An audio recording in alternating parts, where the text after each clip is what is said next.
Hello अस्सलाम वालेकुम। उम्मीद से आप सब खैरियत से होंगे। जैसे कि आज का हमारा lecture class 9th biology chapter number 6 enzyme में mechanism of an enzyme action. Enzymes किस तरह वर्कआउट करते हैं, उनका प्रिंसिपल क्या है, उनका काम करने का तरीका क्या होता है। बेसिकली हम कहते हैं एंजाइम्स अटैच होते हैं अपने सबस्ट्रेट ग्रुप के साथ। वो टेम्पररी एंजाइम सबस्ट्रेट जिसे हम ईएस कॉम्प्लेक्स कहते हैं बन जाते हैं। एंजाइम कैटालिस्ट होते हैं और दी रिएक्शन और सबस्ट्रेट ट्रांसफॉर्म हो करते हैं प्रोडक्ट में। ईएस जो होते हैं जिन्हें हम एंजाइम सबस्ट्रेट वो क्या करते हैं, जमा ही उसको प्रोडक्ट में कन्वर्ट करते हैं। After this ES complex breaks and enzyme and product are release हो जाती हैं उनमें से। उसके बाद in order to explain the mechanism of enzyme, German chemist Emil फेमिलिन in 1864 proposed lock and key model.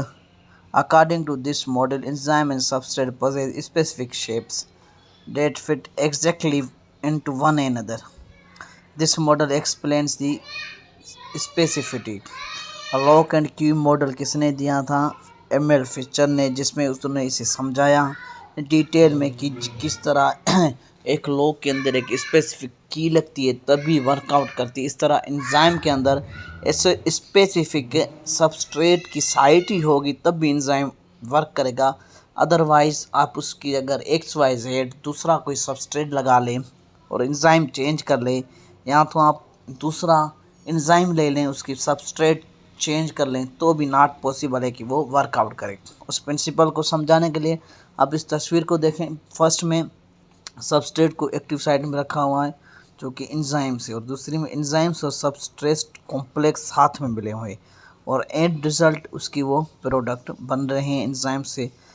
लेकिन जो सबस्ट्रेट एक्टिव साइड में आ रहे हैं वो प्रॉपरली तौर फिटेड बैठ रहे हैं उस पर, उसके ऊपर से वो अलग से नहीं निकल रहे हैं। एंजाइम सबस्ट्रेट कॉम्प्लेक्स की ये चीज़ें सबसे ज़्यादा इफ़ेक्टिव होती हैं कि जो साइट ऑफ एक्टिव हो वो सबस्ट्रेट के लिए सूटेबल हो। साइट ऑफ एक्टिव एंजाइम के अंदर होती है क्योंकि एंजाइम्स में सबस्ट्रेट आके अटैच होता है, खुद एंजाइम सबस्ट्रेट के पास नहीं जाते। ये बात आप नोट कर लें। 1958 अमेरिकन बायोलॉजिस्ट डेनियल कोशलैंड एक और मॉडिफिकेशन की इनके अंदर, उन्होंने कहा कि इंड्यूस्ड फिट मॉडल। अब इंड्यूस्ड फिट मॉडल क्या था कि active site is not a rigid structure rather than it's moulded into required shape to perform its function. Induced fit model is more acceptable than lock and key model of enzyme action. तो इस हिसाब से उन्होंने induce को और ज़्यादा acceptable किया और उसकी वर्किंग प्रिंसिपल को और ज़्यादा बनाया। इंड्यूस फिट सबसे ज़्यादा एक्टिव मॉडल था जिसकी वजह से उसे सबसे ज़्यादा ज़रूरत पड़ी, और वो मोस्टली यूजेबल है हमारे इस लॉक एंड क्यू मॉडल से। उसमें यही था कि एक्टिव साइट के लिए कोई भी शेप रिक्वायर्ड नहीं है। एक मॉडिफिकेशन की गई कि सबस्ट्रेट जो है वो फोल्ड भी हो सकता है या मोल्ड भी हो सकता है। जैसे आप यहाँ देखें एक्टिव साइट की शेप चेंज हो गई लेकिन उसके बावजूद भी वो उसके अंदर फिट हो गया है। अब इस मॉडल का बेसिकली यही था कि उसे एक इंड्यूस किया जाए, उसकी साइज़ को या तो चेंज कर लिया जाए इन टर्म्स, या से ऑलमोस्ट चेंज करके उसकी जगह दूसरा लगाया जाए। बेसिकली या तो उसे उसके अंदर फिट किया जाए या उसे इंड्यूस किया जाए सबस्ट्रेट साइट को या एक्टिव साइट को, इस हिसाब से उसके अंदर उसको फिट किया जाए। स्पेसिफिटी ऑफ एंजाइम्स ये था कि हम 200 से ज़्यादा एंजाइम्स जानते हैं जो इंडिविजुअल हर काम में करते हैं, स्पेसिफिक केमिकल रिएक्शंस में काम आते हैं। एंजाइम्स जो होते हैं वो सबस्ट्रेट स्पेसिफिक होते हैं। प्रोटीज जो होती है वो ब्रेक डाउन करती है पेप्टिड बॉन्ड और प्रोटीन्स को। तो स्टार्च जो होते हैं वो हमारे एंजाइम जो होते हैं उसे हम एमालाइज कहते हैं।